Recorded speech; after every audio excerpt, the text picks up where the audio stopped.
Welcome to the Shoulda Bet More podcast presented by Gold Boys. Coming up on the show, Gill Alexander of A Numbers Game will join us. We will discuss Wimbledon, get his thoughts on some NFL bets, Major League Baseball. So excited to talk to Gill. Wimbledon, I believe starts on Monday, so he's going to have some plays for futures, matches individually. I know I talked to him a little while ago, and there's a lot that he likes. So excited to talk to him. And look, July 1st, Hall of Fame game, NFL preseason, August 1st. So only a month ago. I know it's not the real thing, but it's football. You can watch it, you can bet on it, and it's a month away. And that means the real thing is not that far around the corner. It means college football a few weeks after that. We had Brad Powers on a couple days ago, Friday, to talk some college football. So go back and listen to that if you didn't get a chance. But July 1st also means NBA free agency. There's not a ton. I'm recording this early Sunday night. Looks like Paul George might be going to the Sixers. That's really the big domino. Klay Thompson, it looked like could go to the Lakers, but the Clippers also in the mix, the Mavs also in the mix. Klay Thompson in year 2024 doesn't move the needle. The bigger story is that leaving the Warriors, and those guys, Draymond, Klay, and Curry, and really Klay and Curry, and throw Draymond in there, but that's one of the all-time great duos, the best shooting duo of all time. Won all those championships, 4 championships, been to a bunch of finals. That era is over. So that's kind of sad. It's just the way sports works. But Klay Thompson's going to have a new team. But as far as the impact on the court, it really doesn't matter. And, it was 5 years ago on Sunday, it was 5-year anniversary of the 2019 free agency. And that was a monster free agency where Durant left the Warriors. Kyrie left the Celtics to join the Nets. And Durant and Kyrie both teamed up to join the Nets. And Kawhi was a free agent and took him a week or so, but he joined the Clippers and took Paul George with him via trade. So this is not that kind of year. There's little role pieces here and there. There's role players here and there. There's guys you've heard of, but there's really not a lot of big dominoes. Nothing that's going to move the needle, except for George going to Philly. Now in the East with Embiid, you got to see him stay healthy, which he hasn't done. You throw in Maxey and you put George on that team. If you can fill the rest of the team out, that's at least somewhat of a threat to Boston. Again, if Embiid can stay healthy, if George can stay healthy. George has had a hard time, staying on the court at times too. It wouldn't be the favorite, but that would, I think, put them. Well, it's interesting. Would that put them neck and neck with the Knicks, above the Knicks? I think it would be close. I think it would be close. They're a little top heavy. They're relying on Embiid's health and George's health. Knicks are a little deeper, more balanced, but that would, I think Boston would still be the clear favorite, still the clear best team in the East. And if Philly does add George, it's Knicks, Sixers neck and neck for 2.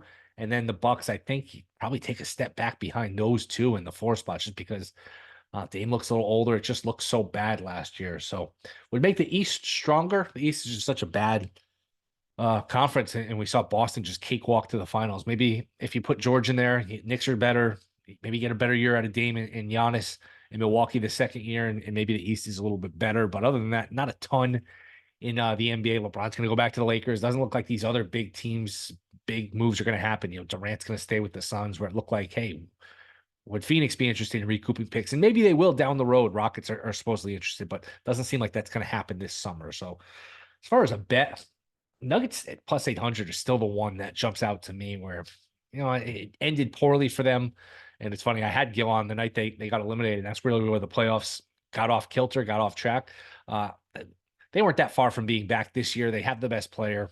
Not a great bet. You don't want to tie up your money this long, ideally, but at 8-1, the Nuggets are an interesting bet. And my goodness, some of these guys getting just insane money. You never heard of Patrick Williams getting $90 million. The Raptors gave $275 million to Scotty Barnes and $175 to Emmanuel Cook. I mean, I know it's almost monopoly money, and you got to spend the money on somebody. And with the TV deal, all these teams have the extra money to spend. And hey, it's use it or lose it. I get that. But oh my goodness, it's definitely a bit of sticker shock. Obi Toppin gets $60 million. I mean, these are role players, if that, bench players, and not all-stars, not superstars, not anything except just, average starters getting a ton of money. It is eye-popping numbers. And you'd think some of these teams, I know they have to spend it on somebody, but you figure at some point they have a little regret. Like, wait, how much should we give him? Why did we need to give him all this money? There's a lot of that where you look at the signing and say, how much did he sign for? So that's the basketball. We'll see if George does go to Philly. Quickly on the baseball, the Yankees with a much needed performance. Cole looked better, and there was the Yankees had action warming in the bullpen in the second inning. on the Sunday game here against the Blue Jays. Uh-oh, what's going on with Cole? He was awful this last start against the Mets. He wasn't throwing hard in the first inning. Well, he settled in. He came back out to pitch. I guess it was just the guy they just called up was getting loose because he just came from AAA and he wanted to get some work in.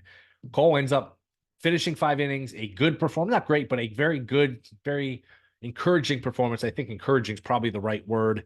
Yankees hit. Soto's back in the lineup where he missed a day. We thought maybe he have to go for MRI. He's a surprise addition to the lineup late. Judge homers. What Judge is doing is just insane now.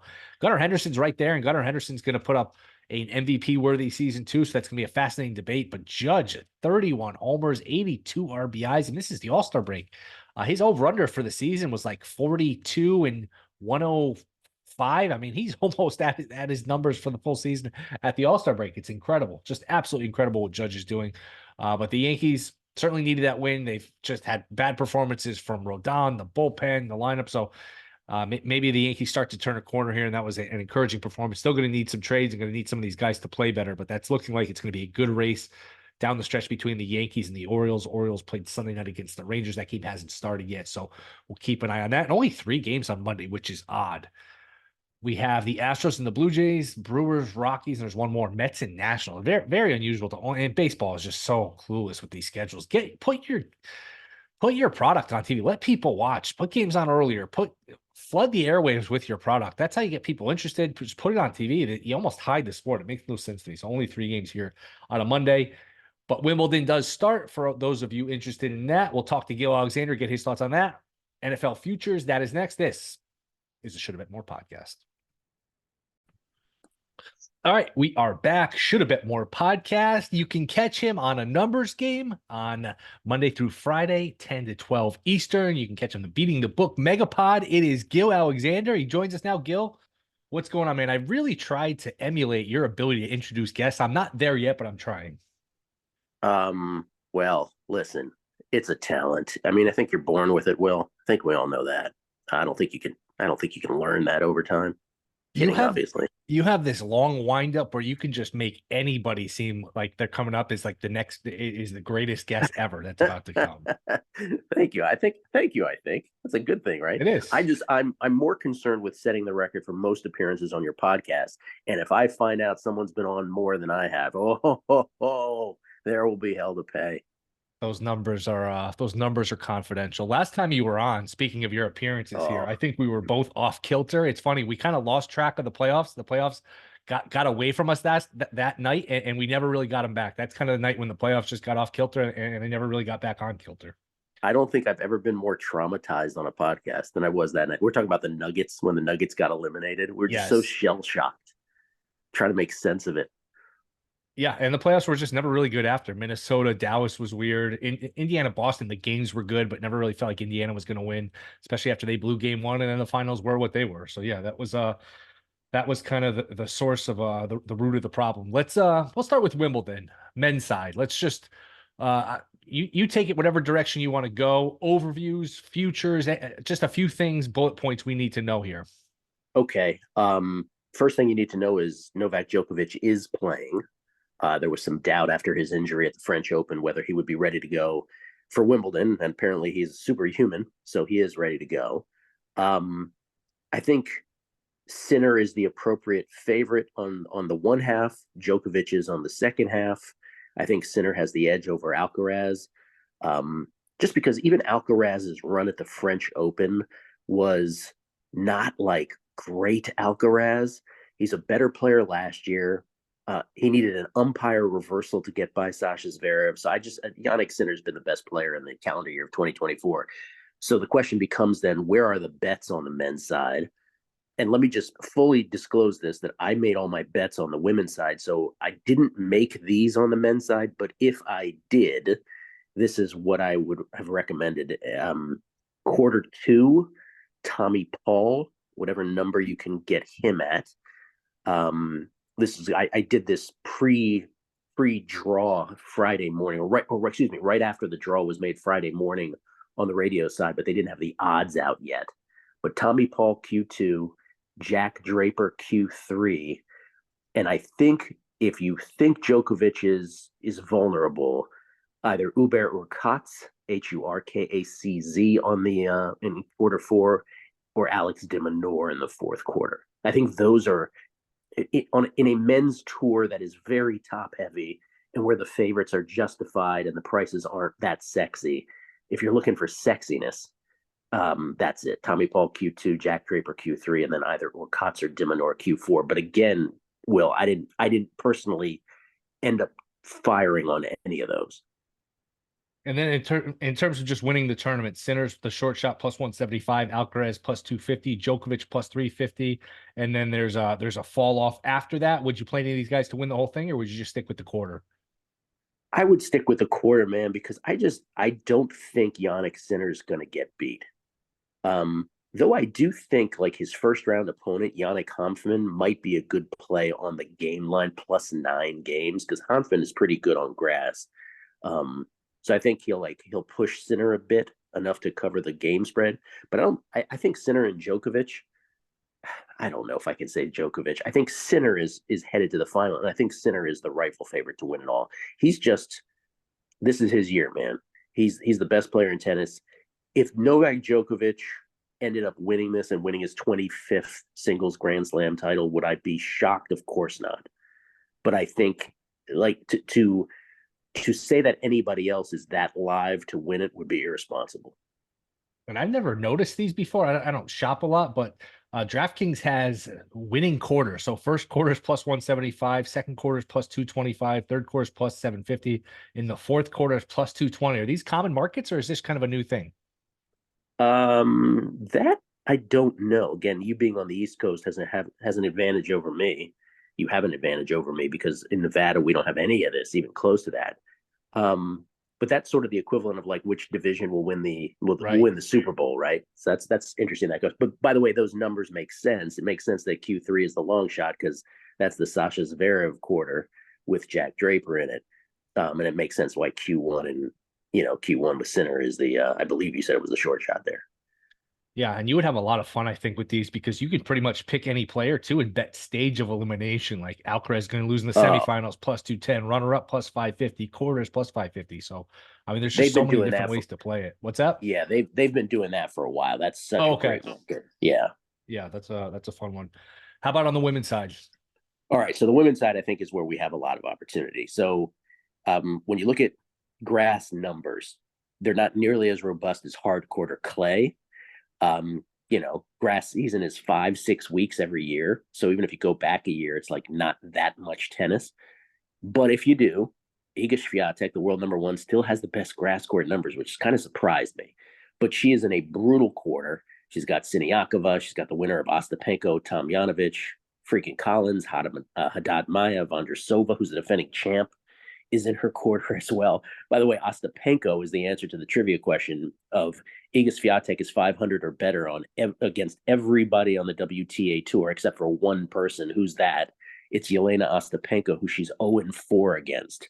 So they stuck her kryptonite in her quarter as well. The real opportunity, though, for me is so you have Iga, who is playing this with no pressure because she's going to go to the Olympics, play on clay, and win that. So it's this weird little hiccup in the middle of her extended clay season, if you will. So what does that mean? That means she either plays with no pressure and plays great and, goes deep, or she loses to any one of these great opponents in the quarter and she's like, oh, well, I'm just going to go win a gold medal. So it's really tough to go crazy on Iga, though would it surprise me if she won the whole thing? She's going to win a Wimbledon eventually. Who knows if this is the one or not. Quarter 2 is Elena Rybakina's quarter. She has pulled out of 4 tournaments this year. When she plays, she's really good, but she's pulled out of 4 tournaments. Gastrointestinal issues. I think it was something with her head the last time. But I think there's an opportunity on Jessie Pegula in that quarter. I think that's a bet.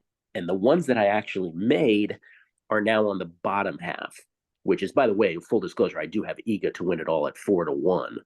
But I have started making, me and Felika were making we were texting back and forth yesterday.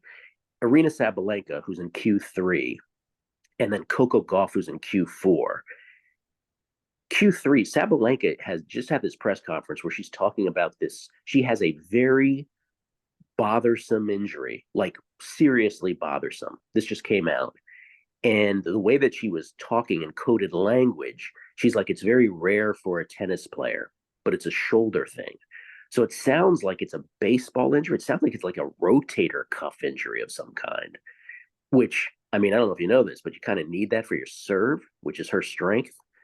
So I grabbed Daria Kasatkina at 22 to 1 to make the final. Kasatkina is in her quarter. And I think that's not the only opportunity. I happen to bet Kasatkina, but if you think Mira Andreeva is live, I mean, she's live in that quarter as well. This assuming that Sabalenka is diminished. Um, I think those are the two best bets. But I fired on Kasatkina 22 to 1 and make the final. And then Q4, I have Maddie Keys to win that quarter. I can't even keep track of my Maddie Keys bets now. So I think I have her to win that quarter. Let me see, because I put them in on this one account here. So I think Madison Keys, and talking about like raw grass numbers, I think there's a lot of opportunity for Keys. I happen to make her to win to win the quarter. I have her in a matchup with Iga in the finals. I have a Kasatkina matchup with Iga in the finals. So I took a bunch of like really big flyers just because of the Sabalenka injury. And I don't buy into Coco in this tournament for whatever reason. I just don't buy into her on grass, even though she should be good on it. She's now the world number 2, Coco, believe it or not. Sabalenka's 3. But I think the names you should be betting on in all kinds of directions are the ones in that bottom half. Kasatkina and Keys are the ones that I did it on. But some people will say Naomi Osaka. Some people want to take a flyer on her. How about the first round matchups? You were texting with me earlier. I think you said you liked a lot. What are some of the ones you like? Oh man. Yeah, so there's 64 matchups in day 1, 32 on the men's side, 32 on the women's side. And I think my numbers of the 64, I like 17 of them right now. So Wow. it's like I'm either firing on 17 or I gotta winnow that down. I mentioned Yannick Hanfman rather, +9 against Sinner. I haven't bet that yet, but that's something I'm definitely considering. I think there's a bunch of dogs on the men's side that are super live, and I haven't put these out yet, but you're getting the first tier of it. I really lean towards Alex Mickelson against Lloyd Harris. He's +118. I lean Adrian Manarino +137 against Gael Monfils. Um, I really like Liam Brody at +140 against Botic van de Zandschulp.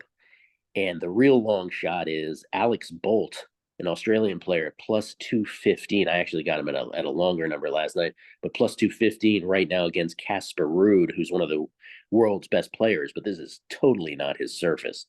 So a bunch of dogs on the men's side. On the ladies' side, Paula Badosa is a coin flip against Karolina Mukova.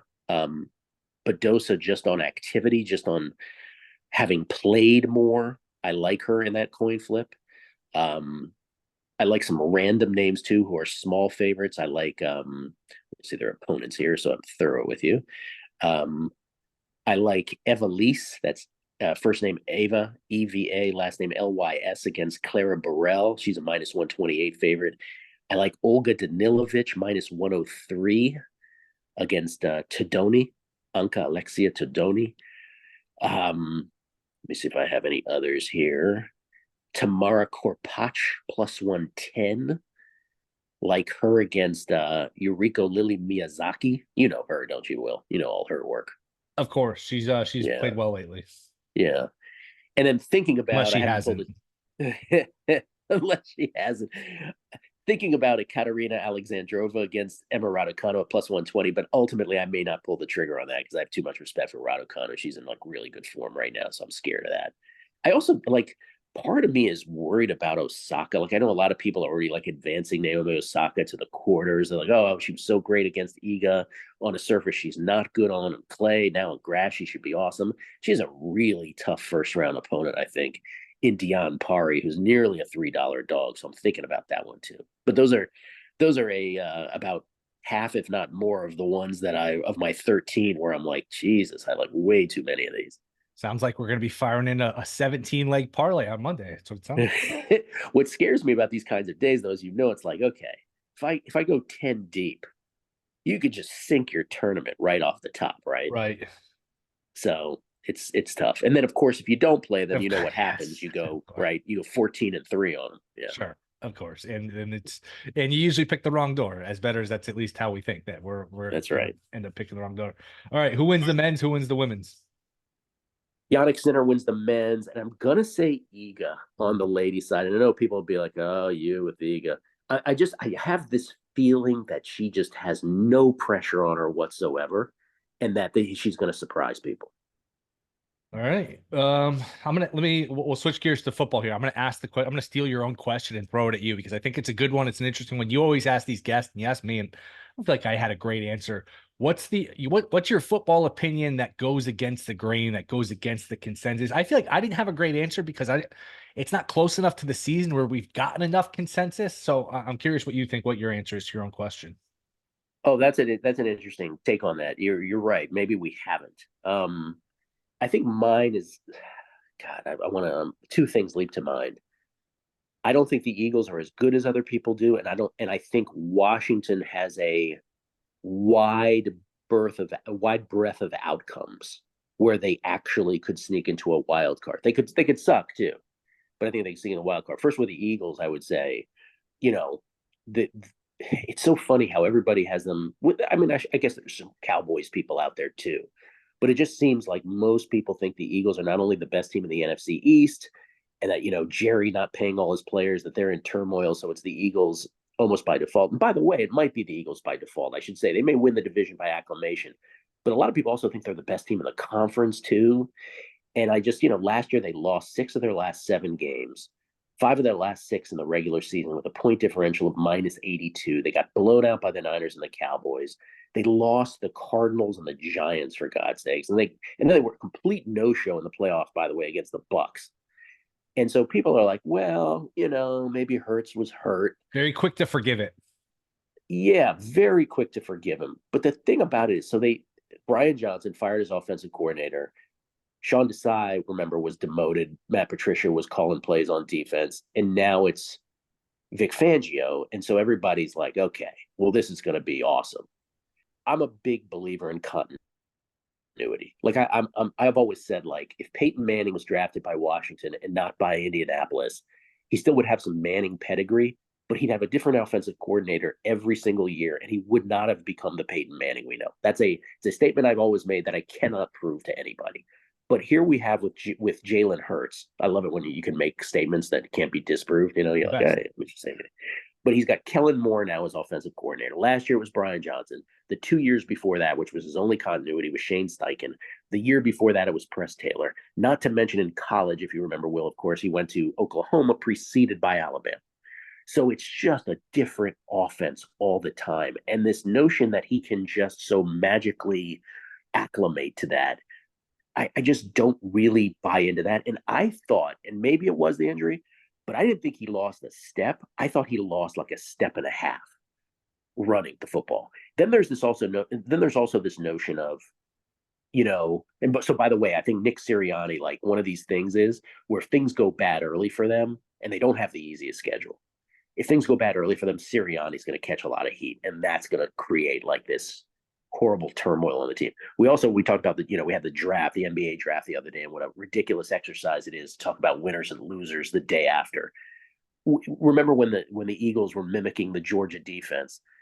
I was talking about this on the radio the other day. Jalen Carter didn't finish strong last year. Jordan Davis supposedly is in better shape, but he still weighs 350 pounds. N'Kobe Dean's a backup. Nolan Smith can't even get on the field. We know nothing about how good or bad a draft is. And their D line depth is kind of suspect. Jason Kelsey is gone. Barkley, wear and tear. I know a lot of people think that's a huge upgrade. I'm not so sure it is. So anyway, all of that in the mix, and I'm like, people think this team is awesome. I'm not so sure. And I think the other one with that also, in the same division, I do think Washington, like, if it can just keep Jaden Daniels upright, and that is a massive capital if, then I think everything that they're seeing from him is like, wow, they drafted the real deal. Like, this could be good. And they got some really good skill position players. Yeah, they don't have a left tackle. I should probably point that out as well. And it's a patchwork front office and it's a patchwork coaching staff. So it's like they could absolutely go 6-11. I have trouble with 17. I have to take a pause to do them. Like 6-11. But could they also go 9-8 and sneak in? I kind of think they have an interesting upside. I mean, there's always one, if not more, in terms of sleepers. Like nobody would have thought that this time last year, the Texans. Like there's always, it's the NFL. You always get one or two curveballs where you didn't expect either make the playoffs, win the division. It famously, I think it's like a 50% turnover in terms of one year's playoff teams to the next. So wouldn't be shocked. It's the NFL. You can't rule anything out. It's hard to believe. I don't. Let me ask you: July 1st, and then August 1st is the Hall of Fame game. Does it feel like it's a month away? No, Does it feel like the offseason's been long, short? short to me. You? Uh, yeah, I don't know. It did kind of 49ers Chiefs doesn't feel like that long ago.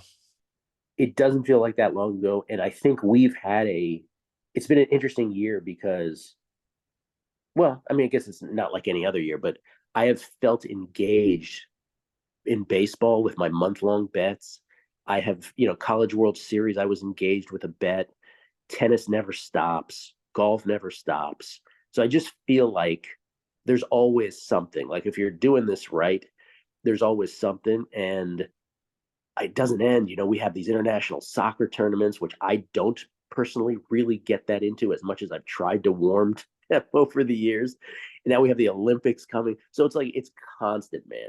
So the notion that the NFL is starting with a Hall of Fame game on August 1st. By the way, I'm not nearly, Will, I don't know where you stand on this. I'm not nearly the preseason nut job that some people are. So like I kind of don't go crazy there either. 3-team 10-point teasers on totals. Come on, you can't do that in Vegas. They don't really let you do that in Vegas. No, but there are clearly offshore possibilities with that. But I wonder if they adjust that. What Will is talking about is the obscenely low totals that are already installed. Remember, you can't bet them unless you install them. And then manipulating them further with a brain dead 3-team 10-pointer. And you're just like, well, if you can score less than 23 points, tip of the cap. Yeah. I mean, some of these open like 31.5. You do a 3-team 10-point teaser. It's like, I have to get 21 points to win. If I don't win, I don't win. But that's one, some of these Army Navy games in the past few years have done it where you can like tease it down to like 17. We're like, man, if each team scores a touchdown, it's going to go over 17.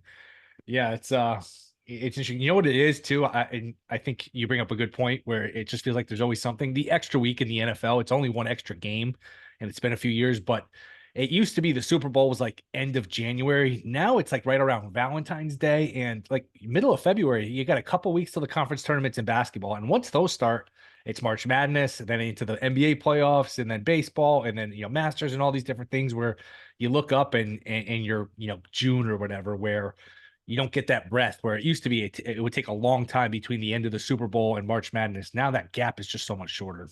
That's what it is, and I've said many times that for whatever reason, adding one game, Yep, 1 week of football had the effect of like feeling like it added a month. And I think you're right. It's probably because Super Bowl happens. I famously, because people give me crap about it, right? Take a 2-week vacation. Now it's like, and now it's conference. This year we had a weird extra week. yes, But usually it's then, and now conference tournaments start. And you're like, wait, how did this happen? It didn't used to be that way. yep, no doubt. And people are going to want to know your monthly bets. You alluded to it. You had the Guardians in April and May. You have the Astros still in June. As we're recording this, we don't know what's going to happen. You've either come close, or let's just leave it at that. You've come close in a lot of these. You've had a good eye for these. Have you looked at July yet? I have. It's a big reveal coming on the show tomorrow, Will. I can't do it here. Okay. It's a big reveal. I have looked at it. I'm going to do it. Guardians an out away from 65-1 in March, April. Guardians would have won in May at 16-1, but they went 2-5 against the White Sox and Rockies. If you reverse that, they win it. And then here we are the morning of. I need an Astros win and an Orioles loss to win at Circa and to dead heat at Caesar. So to me, these like I don't know what it is about these where not only do they leap off the page for me, it's like so clear which team it's worked out that way so far. But now we have a month that has an all-star break. So it's the fewest games of any month. I can tell you that I'll tell you this much, the most scheduled games in the month of July belongs to the team that had the fewest scheduled in the month of June. The Mets only had 23 24 games scheduled in June. They I have saw they were short. 27. Yeah, they have the most here in July. They have 27. And the fewest games scheduled in the month of July, 5 fewer games in what is already a month of few games. The Padres have 22 scheduled games in the month of July. Now, that did not prevent me, right, in June. So people are going to be like, oh, well, you can't take the Padres. You got to take the Mets. Remember, the teams that had the fewest scheduled games in June, the Mets 24, the Astros 25, they're the teams vying for it today in a final game. Yeah, I saw the Mets were a short price, so I had to assume they're playing a ton of games because the number was just leapt off the page that they had to have some massive advantage with the schedule. I haven't dug in yet, but when we don't have a lot of these here, I don't know that DraftKings post them. I know they posted it for April, but you've been just playing them at like what, Circa and Caesars, right? DraftKings had it for March, April, and they bowed out after that. Whereas Circa and William Hill Caesars kept doing it month after month. I don't know why DraftKings decided to stop doing that. Yeah, I played them at both Circa and Caesars. I just want to say this too about the total number of scheduled games. The reason I go through that is you should be aware of it first of all because obviously that matters. But does it matter to the point, again, as I said, I took the Astros, they had the second fewest games last week. So does it matter to the point that it can't be overridden?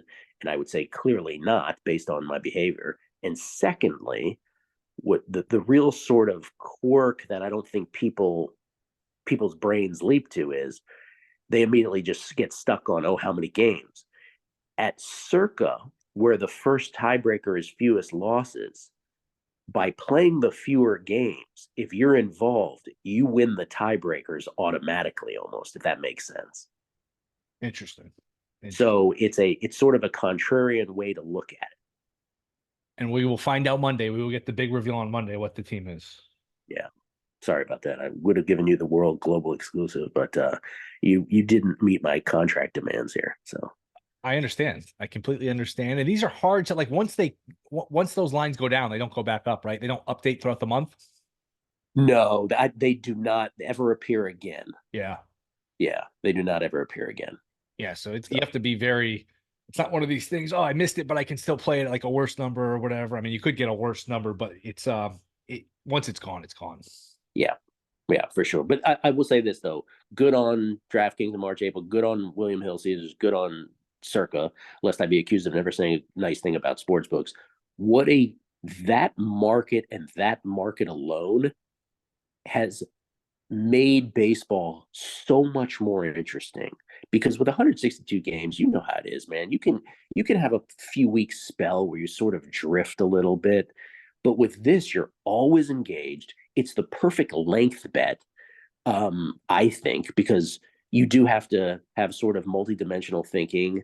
It's not too long that you get bored with it. It's not too short that small sample size rules. It's perfect. I love it. And it's good on them. They've done more, to me, they've done more for the sport of baseball than Rob Manfred ever has. Yeah, and it makes you keep an eye on the rest of the league too, which is good. Yes, and you learn about teams, right? Like the team you're on, you're so familiar with their lineup in a way that you wouldn't otherwise be. Gilly, I appreciate the time. What do you have to plug here? Numbers game, Monday through Friday on VSiN, weekdays, 10 to noon Eastern, 7 to 9 a.m. Pacific.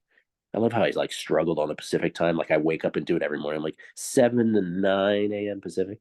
And then the Beating the Book podcast, which you, Wilson Hilson, if you agree to it, of course, are, of course, part of the Megapod, which will get going right before week 1 of the NFL regular season. Me, you, and Dad Wishnev for what is our second season together. Oh, can I say this on your podcast? I want to say this on your podcast. I hope you don't mind that I'm bringing this up publicly.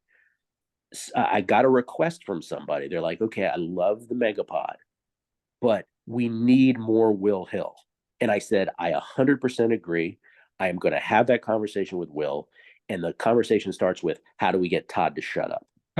But once we figure that out, more Will Hill is required and desired by people. I thought I was getting more shots off the second half of the Megapod where you get the rhythms and just sometimes you have to barge in. You you can't wait for the ball to be passed to you. You just have to run up to Mr. Wishnev and take the ball and shoot it yourself. So I thought as it progressed, but there's certain rhythms to it. There's definitely an adjustment because he's a ball dominant card. He's a ball hog. He's a total ball hog. Part of it, though, in fairness, is the audio's a little janky, isn't it? There was a couple times too where yes, that was an issue early on. I feel like we corrected it, addressed it as it went on, but yes, early on I think it was. That's unacceptable. We got to work on that because there's a lag, right? So it's somebody gets cut off. Yes. Yep. As the audio people call it, it's a gate issue. Yes. Yeah. All right, Gilly, I appreciate it, and I'll talk to you this week. My man, thank you for having me on. I appreciate it. All right, that will do it. Thank you to Gill Alexander. We will be back Wednesday. Rate, review, subscribe. See you then.